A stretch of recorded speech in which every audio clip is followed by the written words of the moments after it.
कराची में शहीद किए जाने वाले पुलिस एहलकार सद्दाम हुसैन के कत्ल का मुकदमा थाना गुलशन मेमार में दर्ज कर लिया गया, जिसकी रोशनी में सीटीडी समेत दीगर इदारों ने एहलकार की शहादत में मुलविस दहशतगर्दों की तलाश शुरू कर दी। आपको बताएं कि पुलिस एहलकार की शहादत का मुकदमा SHO गुलशन मेमार अब्दुल गफ्फार कोराई की मुद्दईयत में दर्ज किया गया, जिसमें कत्ल की दफा 302 और 34 के साथ इंसदादे दहशतगर्दी एक्ट की दफा 7 भी आयद की गई है। FIR में SHO गुलशन मेमार की जानिब से बताया गया है कि वो वक़्वे के वक्त इलाके में स्नैप चेकिंग में मसरूफ थे कि उन्हें शाइन फोर्स के एहलकारों ने एहलकार पर हमले की खबर दी, जिस पर वो मौके पर पहुंचे, जहां एहलकार सद्दाम हुसैन शदीद जख्मी हालत में जमीन पर पड़ा था। SHO अब्दुल गफ्फार कोराई की जानिब से फौरी एहलकार को अस्पताल रवाना किया गया, ताहम वो अस्पताल पहुँचने से कबल शहादत पा गया। तफ्तीश से पता चला कि हमलावर एक सफेद रंग की अल्टो कार में सवार थे, जो जाते हुए एहलकार की SMG और बुलेट प्रूफ जैकेट साथ ले गए। पुलिस की जानिब से बताया गया कि एहलकार सद्दाम हुसैन रुकने कौमी असम्बली शाहिदा रहमानी की सिक्योरिटी पर मामूर था,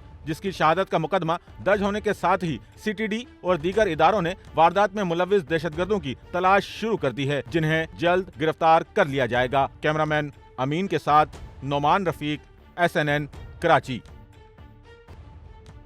सच्चल न्यूज़ नेटवर्क की वीडियोस में खुशामदीद। नाजरीन, वीडियो से मुतालिक अपनी कीमती राय का इजहार कमेंट बॉक्स में ज़रूर करें और चैनल को सब्सक्राइब करें।